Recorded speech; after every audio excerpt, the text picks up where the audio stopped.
他叫郭立维，因为不满同学睡觉打呼噜，他竟然用尖刀把同学残忍的杀害了。杀完之后，他竟然淡定的报警自首，毫无悔意。关键是呢，这两个人还是最好的朋友，这也让我们不禁感慨呀，高学历不代表着高素质，大学生凶残起来那更是毫无人性。这起案子呢发生在2009年，那就在11月13号这一天呢，吉林的警方接到一通报警电话。这打电话的人呢，声音是非常平静，说了：“你们来抓我吧，我在农业大学，我叫郭立维，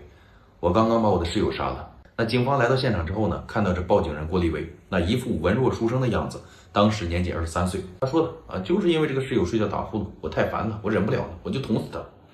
那究竟是怎样的原因让郭立维挥刀刺向了自己的同窗室友呢？仅仅是因为对方打呼噜这么简单吗？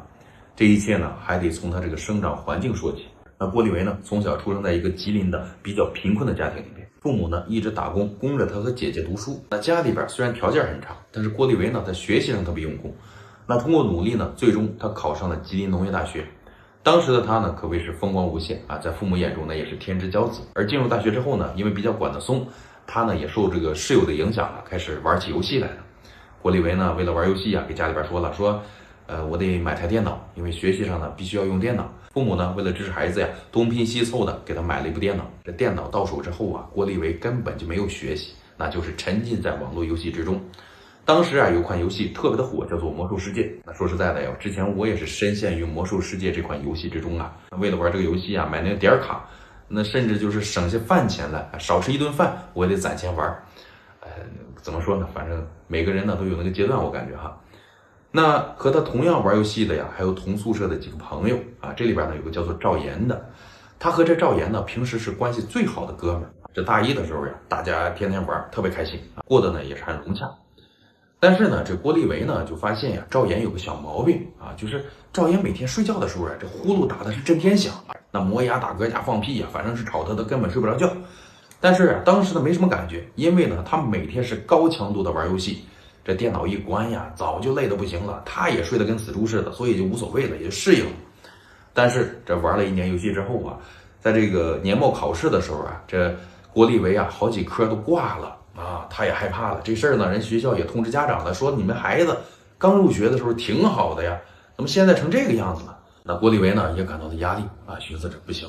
我家里边条件这么差，我要努力的读书，我以后还要找个好工作呢所以呢他就毅然决然的就不玩游戏了，然后呢把这游戏就卸载了。那其他的同学呢，人家每天是继续玩你不玩了不能妨碍人家玩郭立维呢现在就每天是刻苦的学习学的累了呢想早点休息嘛但是他这一睡觉赵岩呢睡得还跟死猪似的，呼呼呼的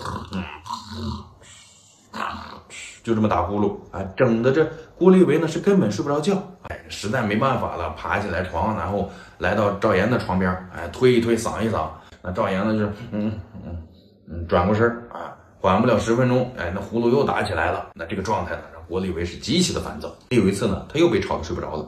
然后呢就来到这赵岩的身边。这一次他发现赵岩那哈喇子流了一枕头那样子挺搞笑的。郭立维呢为了恶搞就拿着手机把赵岩睡觉的样子给录了下来，然后呢就编辑了一下，做了一个比较搞笑的视频，发到他们学校的校园网里边了。很快赵岩呢睡得跟死猪一样的这种视频呢在学校里边就传开了，大家纷纷的嘲笑他。那这件事呢让赵岩觉得非常没面子他就和这个郭立维吵了一架。郭立维当时还觉得呢，我就是跟你开个玩笑嘛，你至于吗？但是人赵岩呢也是要面子说至于吗丢的不是你的人呢，你自己录了你自己看看，哪怕说让咱们宿舍的看看都无所谓，你凭什么给我传到学校里边去？后续赵岩呢就不跟郭立维说话了。那郭立维想着寻思无所谓不处就拉倒呗。赵岩呢是一改常态，之前呢好哥们儿现在呢没事呢就在宿舍里边说点风凉话，比如说呢有些人呢不玩游戏就认为自己能学习好了，学习好个屁就你那脑子能考进大学了，你都烧高香吧你要不就说了没钱玩游戏了吧有些人呢早就忍不住了，那是没钱买点卡了，没钱买装备了这种游戏他也不配玩。包括有时候这打完饭了在宿舍里边吃饭，赵岩又在那说了，哎呦这有些人又吃小青菜了，怎么连个肉都吃不上看饿的这面黄肌瘦的就这样的能毕业吗说了半天呢，那意思啊，就是在冷嘲热讽这个郭立维嘛。人郭立维也不傻，你这是冷嘲热讽嘛？啊，两个人啊，就是这种状态下呀，相处了几个月啊。后来呢，郭立维呢也是忍不住了，又想玩了，手又痒痒了，然后呢，又把这游戏啊给下载回来了，又接着玩。这一玩呢，赵岩的话呢就更多了，说了，嘿呦，就某些人玩的游戏那不臭狗屎吗？哎，就你这样的玩，哎，我要是你队友啊，我直接我就下线，我就不玩了，我把我号都删了，丢人现眼的玩意儿。那后来呢，说的越来越难听了，就不是那种冷嘲热讽了，是指桑骂槐了，那直接就是硬怼了，就指着郭立维说了，哎，郭立维，我告诉你啊，就你这种人可以用3个字来形容啊，癞蛤蟆。为什么呀？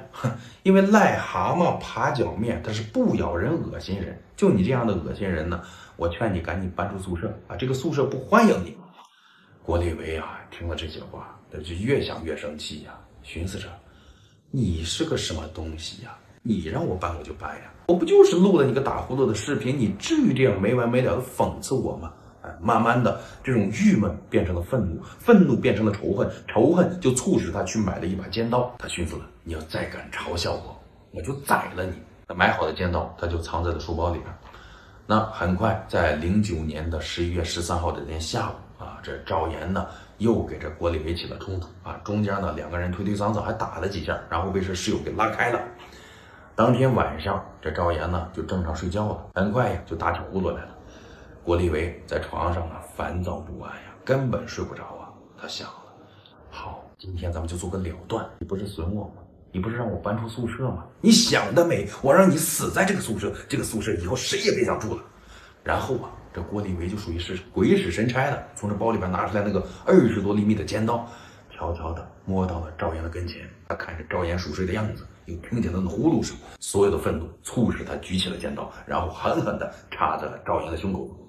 赵岩呢，当时被疼醒了，啊的一声尖叫啊，剧烈的挣扎。但是郭立维呢，那刀根本没停下来，接连的又捅了赵岩几刀。赵岩呢，就很快没了反应，鲜血流满了床铺，然后死在了宿舍里边。那当时呢，舍友听见声音之后呢，打开灯一看，也全吓傻了，谁还敢拦呢？